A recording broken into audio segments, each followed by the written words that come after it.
Rebirth of devil angel episode 5। अब आगे। अब तक आपने पढ़ा कि कैसे दादी जी अपने पीस्ट के बारे में सबको बता रहे थे। रोहन और अयान के पूछने पर जी से बताते हुए वो काफी इमोशनल हो जाते हैं।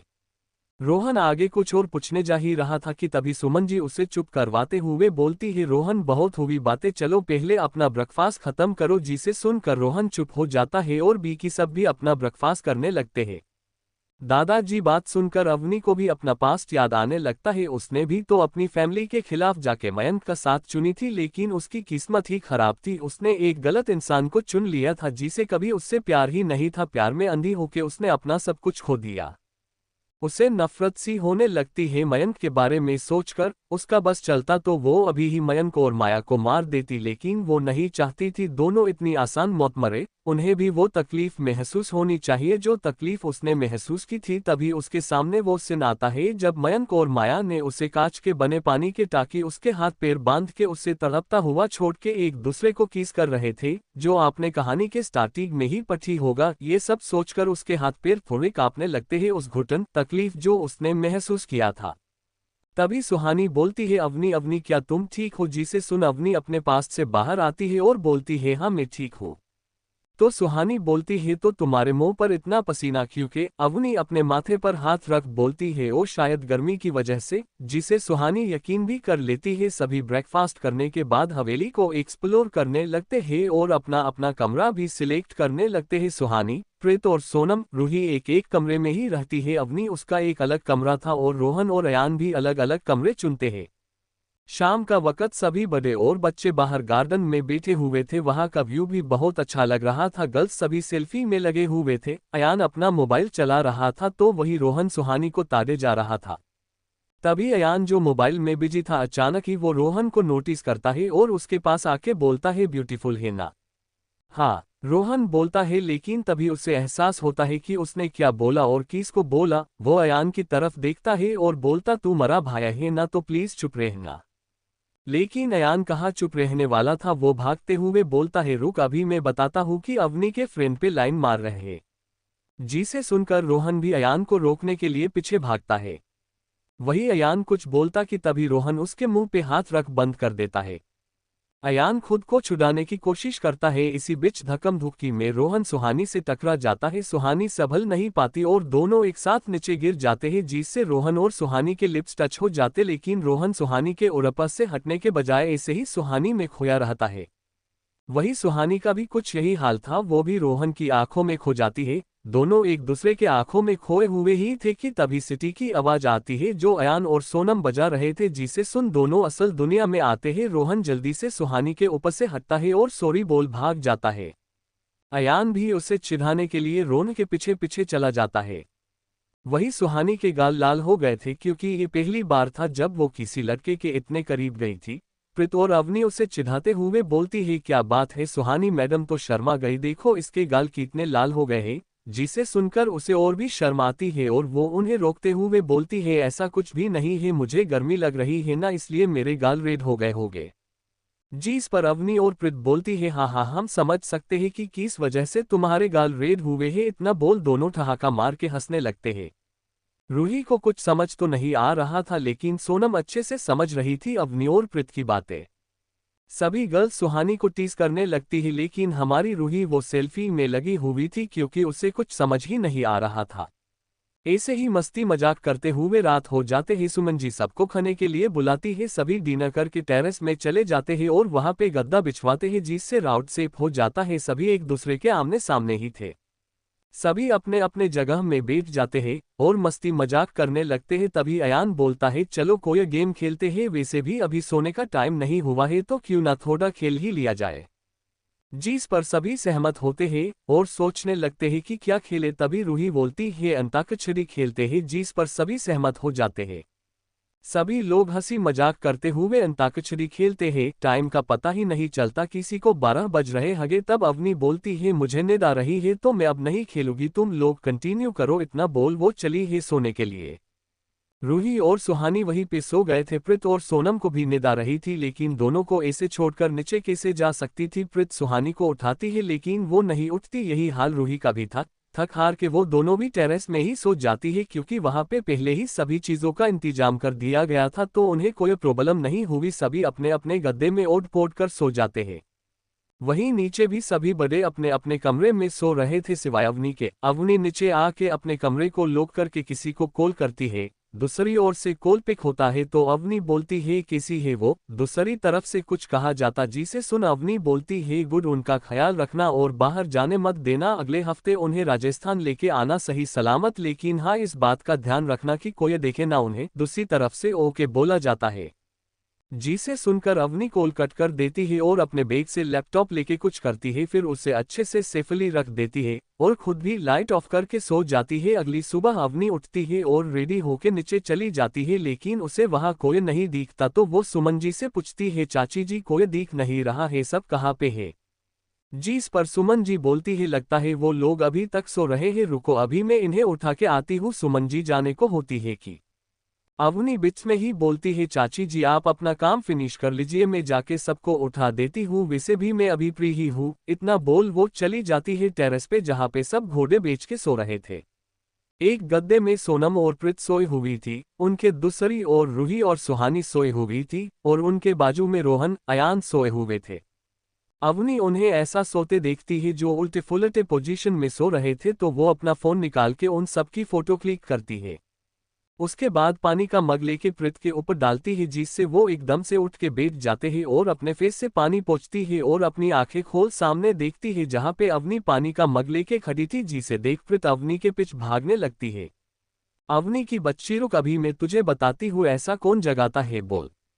प्रीत ये बोलते हुए अवनी के पीछे पीछे भाग रही थी। उनकी शोर सुन के सभी का नेत्र खुलने लगता है सिवाय सुहानी के, वो अपने कान में तकिया रख के फिर से सो जाती है। सोनम और रूही उठ के अपनी अपनी जगह बैठ उन्हें ही देखती है।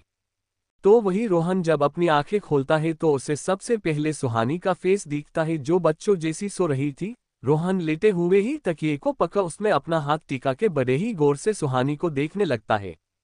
तभी रूही की निद से भरी आवाज आती है जो रोहन को बोल रही थी, रोहन भाई आप सुहानी दीदी को ऐसे क्यों देख रहे हो। जिसे सुनकर रोहन हड़बड़ा जाता है और अपनी ख्याली सपनों की दुनिया से बाहर आता है और उठ के बैठ जाता है। जब वो अपने आजू बाजू देखता है तो सब उसी को ही धूर धूर के देख रहे थे, जिसे देख वो एकदम सकप का जाता है और बोलता है मैं तो। बीच में ही अयान अपनी चिढ़ाते वाली नजरों से रोहन को बोलता है ये क्या मैं तो लगा रखा है बोलेगा भी।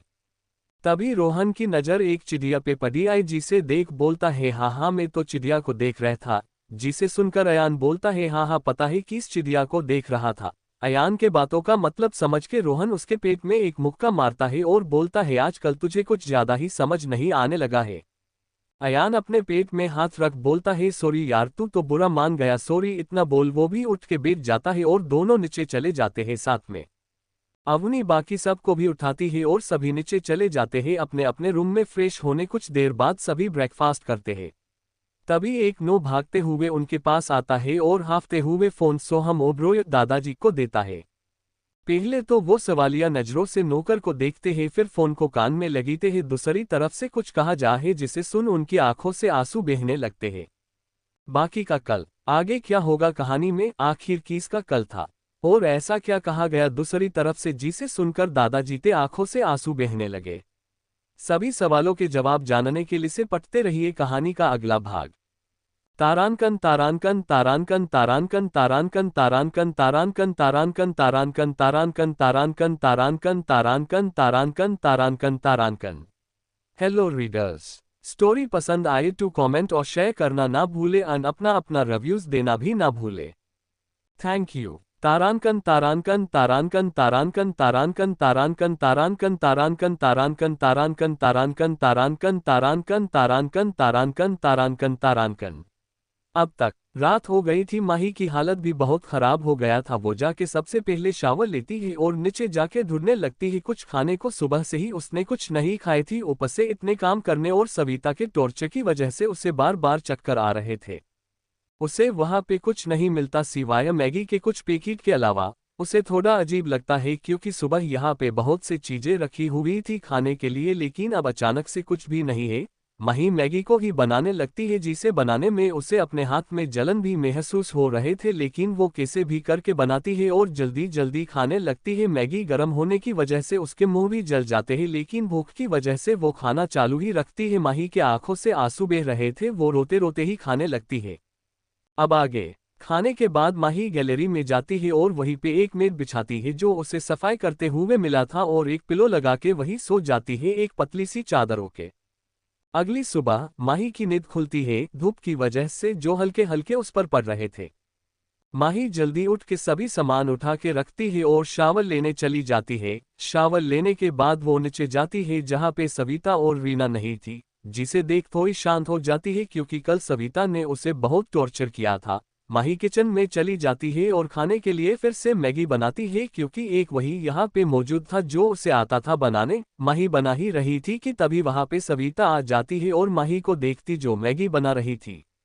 माही को देख उसे जलन महसूस होता है क्योंकि माही थी ही इतनी खूबसूरत। सविता माही को जलन भरी नजरों से देखती है जो मैगी के लिए पानी गर्म कर रही थी, जिसे देख वो माही की तरफ जाती है और जानबूझकर टकरा जाती है। अचानक आए धक्के की वजह से माही संभल नहीं पाती और गर्म पानी उसके हाथ पैर में गिर जाता है, जिससे उसे बहुत तेज जलन होती है। माही जल्दी वहां से हटाती है। ये सब इतनी जल्दी हुआ कि उसे समझ ही नहीं आया कि अचानक हुआ क्या। वो पीछे मुड़ती है, वो कुछ बोलती की तभी सविता बोलती है क्या तुम्हें दिखाई नहीं देता, तुमने पूरा किचन गंदा कर दिया है, अब इसे तुम ही साफ करोगी समझी। इतना बोल वो चली जाती है। उसके जाने के बाद माही किचन साफ करती है और बिना कुछ खाए ही ऊपर कमरे में चली जाती है क्योंकि सविता मैगी के पैक्स भी अपने साथ ले गई थी। इसलिए से माही पानी लेके कमरे में चली जाती है और अपने हाथ पैर देखती है जहाँ पे रेड रेड हो गया था। उसे बहुत जलन हो रहा था, लेकिन यहाँ पे उसे कोई ऑयलमेंट दिख ही नहीं रहा था, तो लगाए भी क्या, वो ऐसे ही कमरे में सो जाती है। शाम को सविता खाने का एक प्लेट माही को देके चली जाती है। माही को भी बहुत भूख लगा था क्योंकि सुबह से उसने कुछ नहीं खाया था, इसलिए वो जल्दी जल्दी खाने लगती है। मगर जैसे ही वो एक निवाला लेती है उसे बहुत तीखा लगता है, जैसे पूरा मिर्ची का डब्बा ही खाने में डाल दिया हो। लेकिन माही फिर भी खा लेती है भूख की वजह से। ज्यादा तीखा होने की वजह से उसके आंखों में भी आंसू आ जाते हैं और पूरा चेहरा भी लाल हो जाता है। माही पूरा खाना खाने के बाद सो जाती है क्योंकि उसे बिना परमिशन कुछ भी करना या जाना अलाव नहीं था। ऐसे ही दिन बीतते गए। लगभग 15 दिन हो गए थे राजवीर को गए हुए, लेकिन वो अभी तक विला आया नहीं था। मगर सविता कोई मौका नहीं छोड़ती थी माही को परेशान करने की। इन 15 दिनों में माही को रोज एक ही टाइम का खाना दिया जाता, वो भी मिर्ची से भरा हुआ, जिसे खाके माही की तबीयत बिगड़ते जा रही थी, लेकिन वो कुछ कर भी नहीं सकती थी सब सहने के अलावा। रोज की तरह माही आज भी उसे वैसा ही तीखा खाना मिला। माही एक दो निवाला खाती है और खाने को छोड़ देती है क्योंकि इतने दिनों से तीखा खाने की वजह से उसके पेट में जलन होने लगता है, इसलिए वो पानी पी के सोफे में सो जाती है। रात के करीब 1 बजे विला के बाहर कार रुकता है और राजवीर उसमें से बाहर निकलता है। उसकी आंखें लाल थी और माथे पे पसीना था। वो लंबे लंबे कदम लेके विला के आंगन जाता है और जल्दी से अपने बेडरूम का दरवाजा झटके से खोलता है और लात मार के वापस बंद कर देता है। माही जो सो रही थी, अचानक हुए आवाज की वजह से उसकी नींद खुल जाती है और अपना सर उठा के ऊपर देखती है जहाँ पे राजवीर अपने कपड़े निकाल रहा था। राजवीर को देख वो जल्दी उठ के बैठ जाती है और अपनी डरी सहमी नजरों से राजवीर को देखने लगती है। वही राजवीर अपनी लाल आंखों से माही को देखता है जिसने नाइट वेयर पहना था जो शॉर्ट थे, जिससे माही के पैर रिवील हो रहे थे। वो बेहद ही खूबसूरत लग रही थी, ऊपर से उसकी नीली आंखें, जिसे देख राजवीर मंत्रमुग्ध होकर उसके बिल्कुल करीब आ जाता है। माही जब राजवीर को अपने इतने करीब देखती है तो उसके हार्ट बीट एकदम फास्ट हो जाते हैं। वो जल्दी से भागने को होती है कि तभी राजवीर उसका हाथ पकड़ लेता है और बिना वक्त गवाए माही को किस कर लेता है। कुछ ही देर में वहां की शांति तोते हुए दोनों की सांसों की आवाजें आने लगती है। सोहम ओब्रोय यानी कि दादाजी के आंखों में आंसू देख सभी परेशान हो जाते हैं। सुमन जी बोलती है क्या हुआ बाप जी, किसका कॉल था, आप रो क्यों रहे हैं। तभी मिताली भी एक अच्छी बहू की एक्टिंग करते हुए बोलती है हाँ हाँ डेड, सब ठीक तो है ना। सब काफी परेशान हो गए थे दादाजी को परेशान देख के। जब दादाजी ने सबको परेशान होते देखा तो वो बोलते हैं बस बस तुम सबको परेशान होने की जरूरत नहीं है, मैं रो नहीं रहा हूँ, ये तो मेरे खुशी के आंसू है। जिसे सुन सभी कंफ्यूजन में दादाजी को देखते हैं तो वही मिताली बिना कोई इंटरेस्ट के उन सबको देखती है और अपना ब्रेकफास्ट खाने लगती है। सभी को कंफ्यूजन में देख उनके मन की बात समझते हुए दादाजी बोलते हैं, रुद्र का कॉल था, वो बोल रहा था कि राजीव को होश आ गया है। जिसे सुनकर सभी एक पल के लिए चौंक जाते हैं, लेकिन अगले ही पल उनके खुशी का ठिकाना ही नहीं रहता। रूही रोते हुए बोलती है, क्या सच में दादू डेडा को होश आ गया? मुझे मिलना है डेडा से और बहुत सारी बातें भी करना है। उसे रोता देख सुमन जी उसे चुप करवाती है और बोलती है, रूह बेटा आप ऐसे रोगी तो तुम्हारे डेडा को अच्छा नहीं लगेगा और फिर वो आपसे नहीं मिलेंगे। क्या आप चाहती हो कि ऐसा हो? जी इस पर रूही बोलती है, नहीं मैं ऐसा नहीं चाहती। तभी अवनी जो उसके बगल वाली चेयर पे बैठी थी वो रूही के आंसू पोंछते हुए बोलती है, तो अपने इन प्यारी प्यारी आंखों से मोती गिराना बंद करो, तभी मिल पाओगी तुम अपने डेडा से। जी इस पर रूही बोलती है, लेकिन मेरे आंखों से तो आंसू बह रहे हैं। तो अयान बोलता है, मेरी गुडो के आंसू मोतियों से कम है क्या? जिसे सुन सभी मुस्कुरा देते हैं। ऐसे ही रूही का मन भी डाइवर्ट हो जाता है। सभी बहुत खुश थे सिवाय एक के। आप सब समझ ही गए होंगे कि मैं किसकी बात कर रही हूँ, मिताली। मिताली जब सुनती है कि राजीव को होश आ गया है तो वो एकदम शॉक्ड हो जाती है और उसका खाना भी गवले में फंस जाता है, जिससे वो खांसने लगती है। मिताली के खांसने से सबका ध्यान उसकी तरफ आ जाता है। सुमन जी मालती को पानी देते हुए बोलती है, सब ठीक तो है ना भाभी जी? जिस पर मिताली हमम में जवाब देती है और दादाजी तरफ देख बोलती है, आपने अभी क्या कहा डेड राजीव के बारे में? वो क्या है ना, मुझे लग रहा है मैंने ना कुछ गलत ही सुन लिया है। जिस पर दादाजी बोलते हैं, तुमने कुछ गलत नहीं सुना है, मैंने यही कहा है कि राजीव को होश आ गया है। लेकिन डेड डॉक्टर ने तो कहा था वो कोमा में से कभी बाहर नहीं आएंगे, तो फिर कैसे? मिताली जी बोलती है। उनकी बात सुनकर अयान थोड़ा रुड होते हुए बोलता है, मोम क्या आप खुश नहीं है कि डेड को होश आ गया है? अयान की बातें सुनकर मिताली जी बोलती है, नहीं अयान बेटा ऐस बड़ी ये बात नहीं है, मैं तो बहुत खुश हूँ कि राजीव को होश आ गया। आखिर ऊपर वाले ने मेरी सुन ही ली, उन्हें होश आ गया, इससे बड़ी खुशी की बात मेरे लिए क्या ही हो सकती है। जी इस पर अयान बोलती है, तो आपके फेस पे खुशी दिख क्यों नहीं रही है? आपको देख ऐसा लग रहा है कि जैसे आप खुशी नहीं है डेड के होश आने से।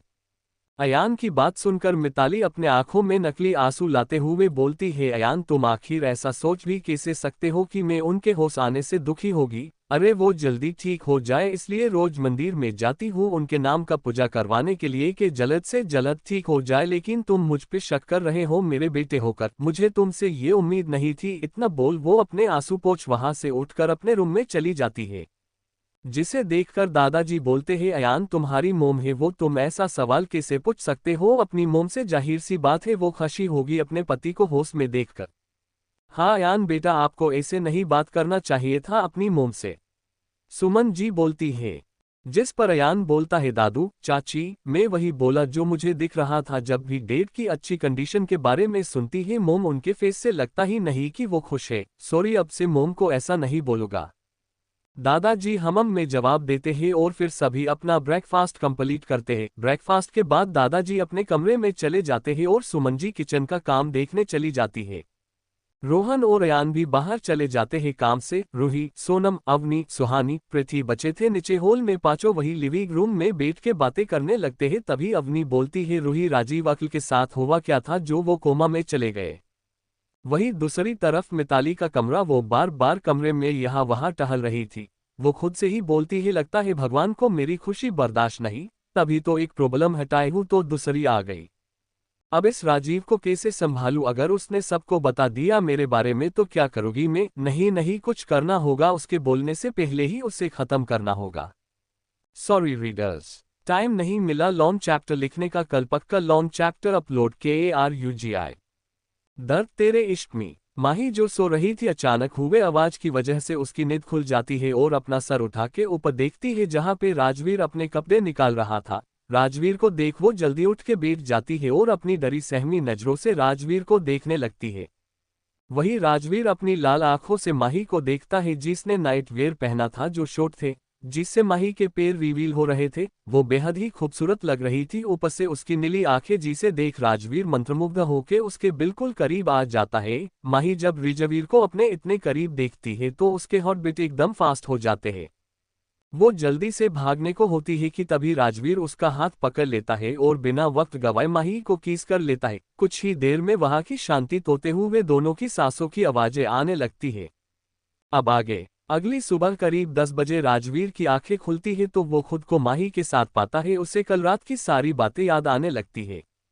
कल ही वो लौटा था अपने बिजनेस ट्रिप से और आते से डायरेक्टली एक बिजनेस पार्टी अटेंड करने गया था, तभी किसी ने उसे ड्रग दे दिया था, जिसका एहसास होते ही वो वहां से निकल के यहाँ पे आ गया था और फिर माही के साथ इंटीमेट हो गया। वो एक नज़र माही को देखता है, फिर जाने को कहता है कि तभी माही जो उससे चिपक के सोए हुई थी वो उसे टाइली पकड़ लेती है। राजवीर जब उसके हाथ को हटाने को होता है तो उसे माही की मोड़ी गर्म लगती है। वो माही के सर का टेम्परेचर चेक करता है तो वो काफी गर्म था। माही बुखार से तप रही थी, उसे बहुत तेज बुखार था, इस वजह से कांप भी रही थी। राजवीर उसे दूर करने की कोशिश करता है, लेकिन माही उससे दूर नहीं होती, उल्टा उससे चिपक के सो जाती है। कुछ देर बाद राजवीर फाइनली कामयाब होता है माही को खुद से दूर करने में। वो जल्दी से उठ के अपने कपड़े पहनता है और फिर माही को पहना के अपना फोन उठा के किसी को कॉल करता है और जल्द से जल्द विला में आने को बोलता है। कॉल कट करके फोन साइड में रखता है और फिर माही की ओर मुझकर एक नज़र देख फ्रेश होने चला जाता है। कुछ देर बाद वो फ्रेश होके आता है और रेडी होने लगता है कपूर इंडस्ट्री जाने के लिए। थोड़े देर बाद ही दरवाजा नॉक होता है। राजवीर डोर को ओपन करता है तो एक अट्रैक्टिव फिगर दिखाई देता है, जिसने डॉक्टर का यूनिफॉर्म पहना हुआ था और दिखने में भी काफी हैंडसम था। दरवाजा खुलते ही वो राजवीर को गले लगते हुए बोलता है, यार तू ठीक तो है ना, जो मुझे इतनी जल्दी में बुलाया है? देख तेरी वजह से इतनी जल्दी भागते भागते आया हूँ। इतना बोल जोर जोर से हांफने लगता है, जिस पर राजवीर उसे अलग करते हुए बोलता है, चल अब बंद कर अपनी नौटंकी, जो काम करने आया है वो कर। जिस पर वो लड़का राजवीर को बोलता है, हो हाँ, तुझे मेरी बिल्कुल भी परवाह नहीं है अपने एक लौते दोस्त का। तुम्हारे इस खड़ूसपंती की वजह से सब कोई तेरे पास भी रहने से डरते हैं। एक मैं ही हूँ जो इतने सालों से तेरे इस खड़ूसपंती को झेल रहा हूँ, लेकिन तुझे तो मेरी कोई कद्र ही नहीं है। जिस पर राजवीर बोलता है, हो गया तेरा तो काम भी कर ले। राजवीर की बातें सुनकर वो लड़का खुद से ही बोलता है, चल बेटा रोहन काम पे लग जा, नहीं तो अगर ये राक्षस जाग गया ना तो फिर तेरे लेने के देने पर जाएंगे। फिर वो राजवीर को देख बोलता है, वैसे ये बता कि तुझे हुआ क्या है, कल तक तो ठीक था। जिस पर राजवीर बोलता है, मैं ठीक हूँ, तो फिर मुझे इतनी जल्दी में बुलाया क्यों तूने? है रोहन बोलता है। जिस पर राजवीर अदर आने को बोल बेड की तरफ इशारा करता है, जहां पे देख रोहन एकदम शॉक्ड हो जाता है, मानो उसे अपनी आंखों पर यकीन ही नहीं हो रहा हो। रोहन कुछ बोलता कि तभी रजवीर बोलता है, पहले चेक कर। रोहन भी उसकी बात समझ के माही को चेक करने लगता है। कुछ देर बाद चेक करके बाहर आता है और राजवीर के साथ स्टडी रूम में जाता है और सीरियस एक्सप्रेशन के साथ बोलता है, राजवीर तू तो अदिति से प्यार करता था ना, तो ये कौन है लड़की और तू उसके साथ ऐसा कैसे कर सकता है? कितनी छोटी है ये तुझसे, पहले तो तू ऐसा नहीं था। जिस पर राजवीर थोड़े गुस्से में बोलता है, मैं पहले भी अदिति से प्यार करता था और हमेशा उसी से प्यार करूंगा, और रही बात इस लड़की की, तो मैंने इससे शादी कर ली है बदला लेने के लिए, क्योंकि इसकी और इसकी फैमिली की वजह से आज मेरी अदिति मेरे पास नहीं है और ना ही मेरा बच्चा, और इन सब की वजह ये है, समझा?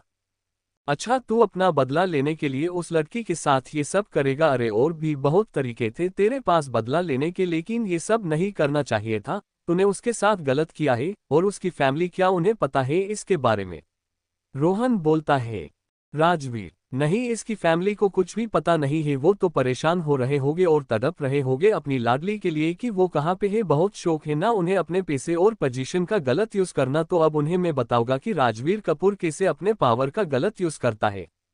उनकी सबसे बड़ी कमजोरी मेरे पास है माही, ये लड़की जिसे वो जान से भी ज्यादा चाहते हैं, इतना कि दूसरों की जान लेने से पहले एक बार भी नहीं सोचते। उन लोगों ने मेरी अदिति की जान लेके अपनी बेटी की जान तो बचा लिया, लेकिन मैं उसकी ये जिंदगी जहन्नुम नहीं बना दिया, तो मेरा नाम भी राजवीर कपूर नहीं, और तू इस मामले से दूर रहे। रोहन जानता था राजवीर अभी गुस्से में है, इसलिए उसके कहने का कोई अभी फायदा नहीं होने वाला, इसलिए वो चुप हो जाता है और दवा देके बोलता है, इसे टाइम पे खिला देना और ध्यान रहे सादा खाना ही उसे मिले, स्पाइसी फूड उसके हेल्थ के लिए ठीक नहीं है, समझा? इतना बोल वो चला जाता है। राजवीर एक बार दवा देखता है और बेडरूम में जाके दवा साइड टेबल में रख नीचे चला जाता है, और रीना जिसे उसने माही के लिए रखा था उसे माही को सादा खाना खिला के दवा खिलाने को बोल अपने काम के लिए ऑफिस निकल जाता है। जिस पर अयान बोलता है, दादू चाची, मैं वही बोला जो मुझे दिख रहा था, जब भी डेट की अच्छी कंडीशन के बारे में सुनती है मोम, उनके फेस से लगता ही नहीं कि वो खुश है। सॉरी, अब से मोम को ऐसा नहीं बोलूंगा। दादाजी हम्म में जवाब देते हैं और फिर सभी अपना ब्रेकफास्ट कंप्लीट करते हैं। ब्रेकफास्ट के बाद दादाजी अपने कमरे में चले जाते हैं और सुमन जी किचन का काम देखने चली जाती है। रोहन और अयान भी बाहर चले जाते हैं काम से। रूही, सोनम, अवनी, सुहानी, पृथ्वी बचे थे नीचे हॉल में। पांचों वही लिविंग रूम में बैठ के बातें करने लगते हैं। कुछ देर बाद रूही को नींद आ रही थी तो वो अपने कमरे में चली जाती है सोने। उसके जाने के बाद अचानक अवनी सोनम से सवाल करती है, सोनम, राजीव अंकल के साथ हुआ क्या था जो वो कोमा में चले गए? वहीं दूसरी तरफ मिताली का कमरा, वो बार बार कमरे में यहाँ वहाँ टहल रही थी। वो खुद से ही बोलती है, लगता है भगवान को मेरी खुशी बर्दाश्त नहीं, तभी तो एक प्रॉब्लम हटाई हूँ तो दूसरी आ गई। अब इस राजीव को कैसे संभालूं? अगर उसने सबको बता दिया मेरे बारे में तो क्या करूंगी मैं? नहीं नहीं, कुछ करना होगा, उसके बोलने से पहले ही उसे खत्म करना होगा। इतना बोल मिताली अपना फोन निकाल एक नंबर डायल करती है और कुछ देर बात करने के बाद कॉल कट कर देती है।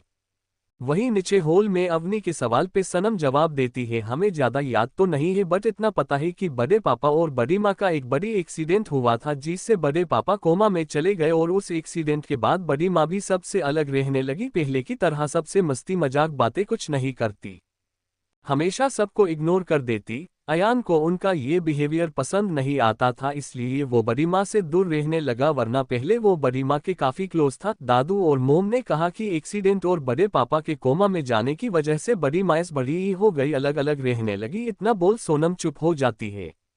अवनी बड़े गौर से सोनम की बात सुनती है, फिर कुछ सोचकर चुप हो जाती है। कुछ देर ऐसे ही बात करने के बाद सभी अपने अपने कमरे में चले जाते हैं। आज सभी अपने अपने कामों में बिजी थे। दिन ऐसे ही बीत जाता है। रात को सभी डिनर करते हैं। डिनर के बाद दादाजी सबका बताते हैं कि परसों रुद्र राजीव को लेके आ जाएगा, कुछ चेकअप करने बाकी है इसलिए। तभी सुमन जी भी बोलती है, चलो ये तो अच्छी बात है कि बड़े भैया को होश आ गया, अब वो रुद्र की शादी में शामिल हो सकते हैं। आखिर उनके भी इतने अरमान थे रुद्र की शादी को लेके। हाँ सुमन बहू, तुमने ठीक कहा, उसके बहुत अरमान थे रुद्र की शादी को लेके। अब फिर से हमारा पूरा परिवार पहले की तरह हो जाएगा एक साथ। वैसे सुमन बेटा, रवि ने कुछ कहा कब तक वो आ रहा है? जिस पर सुमन जी बोलती है, ओह हाँ बाबाजी, मैं बताना भूल गई, उनका कॉल आया था, बोल रहे थे कि कल रात तक आ जाएंगे। सभी काम निपटा के वो भी बहुत खुश हो गए थे जब उन्होंने सुना कि राजीव भाईसा को होश आ गया है, तो वो उनसे मिलने के लिए उतावले हो रहे हैं। बच्चों जैसे उनकी बात पर सब हंस देते हैं। फिर दादाजी बोलते हैं, ये तो अच्छी बात है कि रवि कल आ रहा है और अपने इमोशंस भी शो कर रहा है, वरना जब से राजीव कोमा में गया था तब से वो भी अपने इमोशंस शो करना बंद कर दिया। मैं ना आज बहुत खुश हूँ, मेरे दोनों बेटे अब फिर से पहले जैसे हो जाएंगे, फिर से ये घर में पहले जैसी रौनक आ जाएगी। हाँ बाबूजी, एक बात कहो, जब से अवनी की शादी रुद्र से फिक्स की है तब से हमारे घर में खुशियां ही आने लगी है। सच में अवनी लक्ष्मी है, बस भगवान से यही दुआ है कि किसी की नजर ना लगे हमारे फैमिली को। हाँ ये तो तुमने सही कहा, अवनी सच में हमारे लिए बहुत लकी है, दादाजी बोलते हैं। इतना बोल सामने देखते हैं जहाँ पे अवनी फोन पे किसी से बात कर रही थी, जिसे देख दादाजी और सुमन जी दोनों के ही फेस पे एक स्माइल आ जाती है। अवनी बात करने के बाद वहां आती है और सभी के साथ बैठ जाती है। कुछ देर बाद सभी अपने अपने कमरे में चले जाते हैं आराम करने। नया दान शुरू हो गया था। सभी आज बहुत बिजी थे क्योंकि नेक्स्ट वीक शादी था और डेकोरेशन अभी बाकी था, उनके पास ज्यादा समय नहीं था। हवेली को सजाने के लिए डेकोरेशन वाले आए हुए थे। सुमन जी उन्हें बता रही थी कि कहाँ पे कैसा रखना है। HC। दादाजी भी सभी इंपॉर्टेंट लोगों को कॉल करके इनवाइट कर रहे थे। अयान और रोहन भी बिजी थे क्योंकि दादाजी ने उन्हें जो सामान की लिस्ट दिए थे वो लाने गए थे। वही सारी लड़कियां बैठी हुई थी अवनी के रूम में और कपड़े ज्वेलरीज वगैरह डिसाइड कर रही थी, हल्दी, मेहंदी और शादी में कौन सा कपड़ा पहनेगी। रूही कपड़ों को लेके परेशान थी और सोनम उसे समझा रही थी कि उसे परेशान होने की जरूरत नहीं है कपड़े या किसी और भी चीजें को लेकर। तभी अवनी बोलती है, रूही तुम परेशान मत हो, वैसे भी तुम इन सभी में ही अच्छी लगोगी और अगर तुम्हें दूसरी ड्रेस चाहिए तो कल आएंगे ना डिजाइनर कपड़े ज्वेलर्स वाले, तो तुम उन्हें बोल देना, वैसा ही ला देंगे तुम्हारे लिए। जब रूही सुनती है कि कल कपड़े और ज्वेलर्स वाले आएंगे तो तब जाके वो शांत होती है। शाम हो चुका था, सभी नीचे हॉल में बैठे हुए थे। तभी वहां पे एक बटला आता है सामान लेके, उसके पीछे और भी लोग थे जो बेगस वगैरह को कैरी करके ला रहे थे। उन्हें ऐसे इतना सामान लाता देख सुमन जी पूछती है कि ये सामान किसके है, लेकिन कोई कुछ नहीं बोलता और सामान रख चले जाते हैं। वहां पे सभी सोच ही रहे थे कि तभी एंट्रेंस में से एक महिला की आवाज आती है, जिसे सुन सभी का ध्यान एंट्रेंस पे खड़ी महिला पे जाती है जो दिखने में काफी स्टाइलिश और मॉडर्न लग रही थी। उस महिला को देख सुमन जी खुश होते हुए उनके पास जा गले मिलते हुए बोलती है, अरे दीदी आप बताया क्यों नहीं कि आप आ रही है, हम गाड़ी भिजवा देते आपको लेने के लिए। दादाजी भी बोलते हैं, हाँ मेरा तुमने बताया क्यों नहीं, कल जब मैंने बोला था तब तो तूने बोली थी कि सीधे शादी में ही आएगी, अभी टाइम नहीं है तेरे पास तो आज अचानक कैसे। जिस पर वो औरत मेरा बोलती है, अगर बता देती तो आप सबके चेहरे पे ये शॉकिंग एक्सप्रेशन कैसे देखती और ऐसे में डायरेक्टली शादी में आती, वैसे भी पहली शादी है ये मेरे मायके में, मतलब कि हम तीनों भाई बहन की शादी के बाद ये पहला शादी ऑर्गेनाइज हो रहा है, वो भी मेरे सबसे प्यारे भतीजे रुद्र की, तो ऐसे कैसे मैं नहीं आती, मुझे तो आना ही था। बुआ ये गलत बात है, हम आपके प्यारे भतीजे थे ना, तो आप पलट कैसे गई, आप तो अकेले भाई क्रेडिट दे रही है अच्छे और प्यारे भतीजे होने का, जबकि वो जल्दी किसी से बात भी नहीं करते। अयान और रोहन दोनों साथ में उस औरत के पास आते हुए बोलते हैं, आप सब समझ ही गए होंगे कि ये कौन है, और जो नहीं समझे हैं उन्हें बता दूं कि ये है रुद्र की बुआ और दादाजी की लाडली बेटी मीरा ओबरॉय उर्फ मीरा अभिनव कपूर, जिनकी शादी कपूर फैमिली में हुई है। मीरा और अभिनव दोनों की लव टू अरेंज मैरिज हुई थी, इनके 2 बच्चे भी हैं। सबसे बड़े रुद्र के डैड राजीव ओबरॉय हैं, उनके बाद मीरा ओबरॉय है और मीरा के बाद रवि है, जिनल के बारे में हमने पहले पढ़ा, सुमन जी के हस्बैंड रवि ओबरॉय, बाकी आपको आगे पता चल जाएगा। दोनों की बातें नहीं शिकायत सुनकर मीरा जी बोलती है, अरे मेरे प्यारे भतीजों तुम दोनों भी मेरे अपने बुआ के लाडले हो, लेकिन क्या है ना रुद्र, उसने पहले मुझे बुआ बनने का सुख दिया है, भले ही वो ज्यादा किसी से बात ना करता हो, लेकिन वो पहला है जिसने सबसे पहले मुझे बुआ बोला था, तो हुआ ना उसका हक पहले, और फिर रुद्र की तारीफ करने लगती है। जिसे सुनकर अयान बोलता है, बुआ बस भी करो, हमें पता है रुद्र भाई आपके फेवरेट है, इसका मतलब ये नहीं कि आप आते से सीधे उनकी तारीफों के पुल बांधना शुरू कर देगी, हमारे अंदर भी बहुत टैलेंट है, क्यों है ना रोहन। जिस पर रोहन बोलता है, हाँ हाँ बस आप सब देखते नहीं हो हमारे टैलेंट को। रोहन की बात सुनकर सुमन जी बीच में ही बोलती है, हाँ हाँ वो तो मुझे पता है तेरे अंदर कितना टैलेंट है, दिन भर यहाँ वहाँ घूमना और रात में क्लब में पार्टी करना, इतना बड़ा टैलेंट तो हमारे घर में किसी का भी नहीं है, ये टैलेंट सिर्फ तेरे पे ही है। फिर मीरा जी की तरफ देख के, दीदी आप बैठिए, तो इतने गर्मी में बाहर से आए हैं, इनको इग्नोर करिए, इनकी शिकायत तो 12 महीने चलते रहते हैं। फिर एक नौकर को आवाज देके बोलती है पानी लाने, और मीरा जी को सोफे में बैठने को बोलती है। जिस पर मीरा जी बोलती है, अरे सुमन तुम ना अभी तक नहीं बदली हो, बिल्कुल पहले जैसी ही हो, और तुम्हें इतना परेशान होने की जरूरत नहीं है, अलो तुम भी अब हमारे साथ बैठो। इतना बोल मीरा जी भी सबके एकदम पास आती है और सोफे पे बैठ जाती है जहाँ पे सभी बैठे हुए थे। अवनी अपने सीट से उठ मीरा जी को नमस्ते बोलकर उनके पैर छूती है जिर पर, क्योंकि उसे अयान और रोहन की बात सुनकर उसे समझ आ गया था कि ये रुद्र की बुआ है, इसलिए वो इनके पैर छूती है। मीरा जी भी अवनी को आशीर्वाद देती है और अवनी की तारीफ करते हुए बोलती है, अरे वाह तुम तो बहुत संस्कारी भी हो, खूबसूरत के साथ साथ, वैसे नाम क्या है तुम्हारा। जिस पर दादाजी पहले बोलते हैं, अरे मीरा तुम भूल गई, ये है अवनी, हमारी अदिति की बेटी। क्या अदिति की बेटी है, लेकिन डेड आपने तो कहा था। वो इतना ही कही थी कि बीच में ही दादाजी उन्हें इशारा करके मना करते हैं आगे कुछ बोलने के लिए। जी से समझकर मीरा जी आगे कुछ नहीं बोलती और दादाजी बात पलटते हुए बोलते हैं, मीरा तुम तो सीधे शादी में आने वाली थी, और फिर तूने कल कॉल पे भी यही कहा कि अभी नहीं आ पाएगी, बिजी है, तो फिर आज कैसे आना हुआ। जिस पर मीरा जी बोलती है, डेड मैं आप सबको सरप्राइज देना चाहती थी, इसलिए मैंने आपको बताया नहीं, वैसे डेड मिताली कहाँ पे है, यहाँ कहीं दिखाई नहीं दे रही है।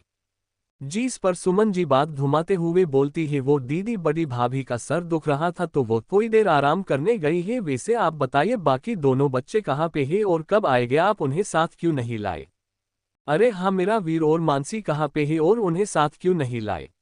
दादाजी बोलते हैं, डेड आप तो जानते ही है कि वीर कैसा है, उसे काम के अलावा कुछ नहीं दिखता, बिल्कुल रुद्र की तरह है, दोनों ही काम पे डूबे रहते हैं, इसलिए दोनों की इतनी जमती है। मैंने उसे बोला चल साथ में, तो वो सीधे मुंबई गया, बोला रुद्र के साथ ही आवेगा और मानसी आती ही होगी मस्ती करते हुए अपने दोस्तों के साथ, अभी तक उसमें से बचपना गया नहीं है, मुझे भेज के बोली वो आ जाएगी, राजस्थान की शेयर करके वो और उसकी फौज गए हैं घूमने, आप चिंता मत कीजिए वो आ जाएगी। अच्छा हुआ उन्हें ले आए, बहुत दिन हो गए थे बच्चों से मिले हुए, वैसे दामाद जी कैसे हैं और कब आ रहे हैं। दादाजी बोलते हैं, डेड अभिनव जी को बहुत जरूरी काम आ गया था इसलिए वो नहीं आ पाए, उन्होंने बोला है कि 1-2 दिन में काम निपटा के आ जाएंगे। तभी सुमन जी उनके लिए खाने को नाश्ता पानी लाती है और इसी तरह सब काफी देर बातें करने लगते हैं एक दूसरे का हाल चाल। ऐसे ही कुछ देर बातें करने के बाद सुमन जी वहां से उठते हुए मीरा जी को बोलती है, दीदी आप पहले फ्रेश हो जाइए, आपको भूख लग रही होगी, मैंने आपका सामान आपके कमरे में रखवा दिया है, आप फ्रेश होके आइए, मैं खाना लगवाती हूँ, आपका बातें तो बाद में भी होते रहेगी। जिस पर मीरा जी हम बोलती है, फिर चारों तरफ देख बोलती है, वैसे ये रूही और सोनम कहाँ पे है, दिखाई नहीं दे रही है। सुमन जी भी इधर उधर देखते हुए बोलती है, अभी कुछ देर पहले तो यही थे दोनों, अब कहाँ गई। जिस पर अवनी बोलती है, चाची जी सोनम और रूही दोनों प्रीत और सुहानी के साथ उनके कमरे में होगी। एक्चुअली प्रीत और सुहानी जब वो जा रही थी तब वो दोनों भी उनके पीछे चली गई। रूही और प्रीत बोर हो रही थी तो वो दोनों चले जाते हैं प्रीत और सुहानी के साथ उनके पीछे। मीरा जी के आने से पहले ही अभी दोनों को पता नहीं है कि मीरा जी यानी उनकी प्यारी बुआ आए हुई है, वरना अभी तक दोनों पूरे घर को सर पे उठा लेती। वहीं दूसरी राजस्थान में ही एक लड़की जो करीब 20 साल की होगी, उसका गोरा रंग था और कली ब्राउन हेयर, जिसने शॉर्ट्स पहनी हुई थी और अपने दोस्तों के साथ फुल स्पीड से कार ड्राइव कर रही थी।